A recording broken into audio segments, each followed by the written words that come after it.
This is the water filter right here. It turns on really easily, like very soft on and off. It has a light, LED light placed right there, and you can turn it 360.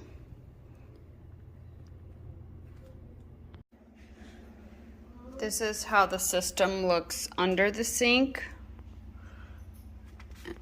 It's pretty thin, so it doesn't take too much room.